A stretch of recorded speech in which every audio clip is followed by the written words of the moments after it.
তো প্রিয় ক্লাস 10 অর্থাৎ মাধ্যমিক ছাত্রছাত্রী বন্ধুরা, তোমাদের সকলকে স্বাগত জানাই বাসুদেব এডুকেশন ইউটিউব চ্যানেলে। তোমরা যারা এইবারে 2026 মাধ্যমিক ফার্স্ট ইউনিট টেস্ট পরীক্ষা দিতে চলেছো, সামনে রয়েছে ভূগোল বিষয়ের পরীক্ষা। তো তোমাদের জন্য নিয়ে এসেছি ভূগোল বিষয়ের বাছাই করা নমুনা প্রশ্নপত্র। তোমরা এই ভিডিওটি দেখার পর ভূগোল বিষয়ের একদম হুবহু কমন প্রশ্ন পেয়ে যাবে। তোমরা অবশ্যই এই প্রশ্নগুলি পরীক্ষার আগে ভালোভাবে দেখে যাবে। এই ভিডিওটি শুরু করার আগে যদি তোমাদের কাছে এই ভিডিওটি উপকৃত হয় তো অবশ্যই লাইক করবে এবং এই চ্যানেলটিকে অবশ্যই সাবস্ক্রাইব করে দেবেন। তো প্রথমে দেখো বিভাগ ক। বিভাগ ক আছে বিকল্পগুলি থেকে সঠিক উত্তরটি নির্বাচন করে লেখো। প্রথম প্রশ্ন আছে ভূমিরূপ পরিবর্তনে অংশগ্রহণকারী অন্যতম প্রধান গতিশীল শক্তি হলো। এখানে উত্তর হিসেবে অপশান গ অর্থাৎ বায়ুর আর্দ্রতা। 2 নম্বর প্রশ্ন আছে গ্র্যান্ড ক্যানিয়ন রয়েছে। এখানে উত্তর হিসেবে অপশান খ অর্থাৎ কলোরাডো নদীতে। 3 নম্বর আছে পঞ্চনদের দেশ নামে পরিচিত ভারতের যে রাজ্য। এখানে উত্তর হিসেবে অপশান খ অর্থাৎ পাঞ্জাব। 4 নম্বর প্রশ্ন আছে পৃথিবীর দীর্ঘতম উপত্যকা হিমবাহ হলো। এখানে উত্তর হিসেবে অপশান ক অর্থাৎ ল্যাম্বার্ট। 5 নম্বর প্রশ্ন আছে ভারতের বৃহত্তম কোয়াল। এখানে উত্তর হিসেবে অপশান ক অর্থাৎ ভেম্বানাথ কোয়াল। 6 নম্বর প্রশ্ন আছে রেগুর মৃত্তিকা যে নামে পরিচিত। অপশান ক অর্থাৎ কৃষ্ণ বা কালো মৃত্তিকা। 7 নম্বর প্রশ্ন আছে সমুদ্রে ভাসমান বিশালাকৃতির হিমবাহকে বলা হয়। এখানে উত্তর হয়ে যাবে অপশান ঘ অর্থাৎ হিমশৈল। 8 নম্বর প্রশ্ন আছে সার্ক এর সদর দপ্তর অবস্থিত যেখানে। অপশান ক অর্থাৎ কাঠমান্ডুতে। তারপরে দেখো বিভাগ খ। বিভাগ খ আছে একটি বা দুটি শব্দে উত্তর দাও, যে কোনো 8টি।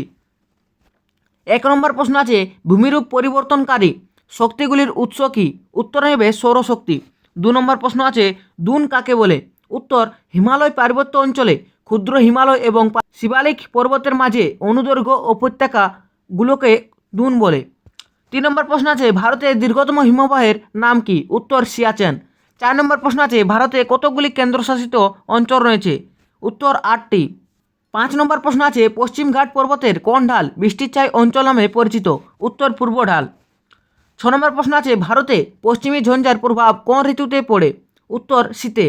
7 নম্বর প্রশ্ন আছে নদীর কোন গতিতে পলির পরিমাণ সর্বাধিক হয়। উত্তর নিম্ন গতিতে। 8 নম্বর প্রশ্ন আছে কোন ধরনের উদ্ভিদে ঠেস মূল দেখা যায়। উত্তর ম্যানগ্রোভ উদ্ভিদে। 9 নম্বর প্রশ্ন আছে ভারতের দক্ষিণতম স্থলবিন্দুটির নাম কি। উত্তর ইন্দিরা পয়েন্ট। 10 নম্বর প্রশ্ন আছে ভারতের উচ্চতম হ্রদের নাম কি। উত্তর চোলামু বা তোসল লোহামু। তারপরে দেখো বিভাগ গ। বিভাগ গ আছে নিম্নের প্রশ্নগুলির সংক্ষিপ্ত উত্তর দাও। বিকল্প প্রশ্নগুলি লক্ষণীয়। 1 নম্বর প্রশ্ন আছে জলচক্র কাকে বলে অথবা ফিওর্ড কাকে বলে। 2 নম্বর প্রশ্ন আছে বাজাদা কি অথবা হামাদা কি। 3 নম্বর প্রশ্ন আছে তোরাই কাকে বলে অথবা মরুদ্যান কি। 4 নম্বর প্রশ্ন আছে বরদই ছোলা কি অথবা মৌসুমি বিস্ফোরণ বলতে কি বোঝো। তারপরে দেখো বিভাগ ঘ। সংক্ষিপ্ত ব্যাখ্যামূলক উত্তর দাও। বিকল্প প্রশ্নগুলি লক্ষণীয়। 1 নম্বর প্রশ্ন আছে মরু অঞ্চলে বালিগাড়ি দেখা যায় কেন অথবা ইয়ারদাং ও জিউগেনের এর পার্থক্য লেখো। 2 নম্বর প্রশ্ন আছে পূর্ব হিমালয় ও পশ্চিম হিমালয়ের পার্থক্য লেখো অথবা মালনাদ ও ময়দান কাকে বলে। তারপরে দেখো বিভাগ উ। নিম্নের প্রশ্নগুলির উত্তর দাও। বিকল্প প্রশ্নগুলি লক্ষণীয়।